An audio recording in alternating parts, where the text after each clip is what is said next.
Hello all, we are going to see the introduction about information management. First, let us see the data versus information. So the data is unprocessed facts and figures, whereas the information is processed facts and figures. Let us look into an example of data. It is given as number 50. So if we see the example, it is unstructured and unorganized, because if it is number 50, we cannot able to find what that number 50 represents. Whereas if we look into an example of information, it clearly shows 50 is the age of a person, which is a correct, well organized, structured information. Next, what is system? A system is a set of components that operate together to achieve certain objective. So let us take computer as an example here. Next, the types of system. So we are going to see some 6 types of systems. First one is physical or abstract. The physical system is the tangible entity that may be static or dynamic, whereas the abstract system is conceptual or non-physical. That is, it may be the formulas or model of a real system. The next one is open and closed. The open system continuously interact with its environment, whereas the closed system is isolated from environmental influences. The third is subsystem and supersystem. The subsystems are the smaller systems within a system, and the supersystem denotes extremely large and complex systems. The fourth one is permanent and temporary system. The permanent system is the one enduring for time span that is long relative to the operation of the human, whereas the temporary system is the one having a shorter time span. The fifth is natural and man-made system. The name itself clearly denotes what the system is about. If the system is made by the man, that is man-made. If the system is made by the nature, that is natural-made system. And the final one we are going to see here is deterministic and probabilistic. If the occurrence of all the events is perfectly predictable, that is deterministic system.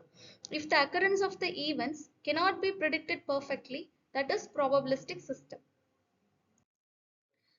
Next, let us look into what is information system. The information system is a group of procedures and resources used for gather, store, process and communicate the information needed in an organization. So the information system use stored data in the computer database.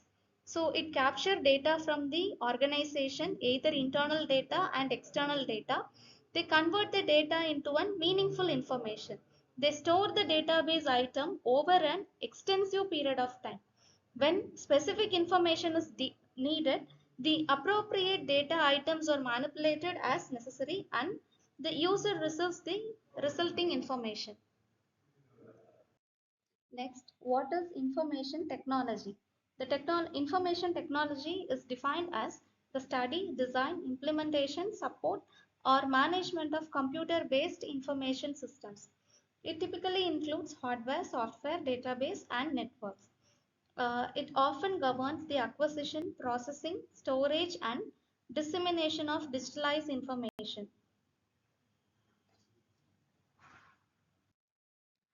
Next, look into the components of information system: hardware, software, database, people, communication networks, and procedures. So the hardware is a physical equipment used for input, output, and processing. The hardware refers to the computer along with any peripheral, including servers, routers, monitors, printers, and storage devices. So the software is used to control and coordinate the hardware component. So the software is of two. One is operating software and the other is application software. The operating software is a principal software system that manages all the hardware of the computer and provide an interface through which the system's user can deploy computer hardware. Whereas the application software or directly assist end users in doing their work. They are purchased as ready-to-use packages. The application software directly assists the end user in doing their work. And the third is database. It is an organized collection of interrelated data reflecting a major aspects of firm's activities. Then the next one is people. The people is the one who design and operate the software, input the data, build the hardware and keep it running, write the procedure, and ultimately people who determine the success or failure of an information system. The next one is communication network. The network resources that refers to the telecommunication networks like intranet, extranet, internet, and this facilitates the flow of information. It includes both physical devices such as network cards, routers, hubs, and cables. The final one is procedure. Procedure is for the people, like software is to hardware. Procedures are the rules, descriptions, and instructions for how things are done. In computer-based information system, procedures are frequently covered in instruction or user manuals that describes how to use the hardware, software, and the data. The next is the pictorial representation of information, knowledge, and how it becomes the business intelligence. So initially we have a raw data which has been processed and analyzed into information. Then that information has been internalized into a knowledge. Then knowledge became intelligence through restructuring, and the intelligence become wisdom through appropriate execution of data. Then the next is the information or data collection technique. So first one is survey. Through a structured questionnaire, the data is collected from the appropriate field. Then second is secondary data source. So the secondary data has been collected from old records, magazines, company websites. Then the experimental test has been conducted on the subject and data has been collected. And the final one is interviews. So data has been collected by the system analyst by following a procedure and collecting the answer to the appropriate questions through personalized or personal interviews. Then next is classification of information. So information has been classified into three: classification by characteristics, by application, and management hierarchy.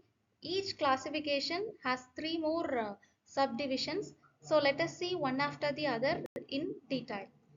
So first let us look into the classification by characteristics. First one is action versus non-action information. So the action information is an active information that causes an activity or operation, while the information that communicates only when the status is applied without any operation is called non-action information. Second is reoccurring versus non-reoccurring information. Uh, the information that is generated in a regular interval is called reoccurring information, whereas which is non-repetitive in nature is called non-reoccurring information. Internal versus external information. All the information that produced from internal sources of an organization is internal information, and the information which is produced from external sources of an organization is called external information. The second is classification by hierarchy. The first one is strategic information that is taken by the top level. It is concerned with long-term policy decisions that defines the objectives of a business, checks how well these business objectives are met. For example, acquiring a new plant or producing or developing a new product, diversification of a business. Second is tactical information that is taken by the middle level. It is concerned with the information needed for exercising control over business resources like budgeting, quality control, service control, inventory control, and productivity control. The third is operational information.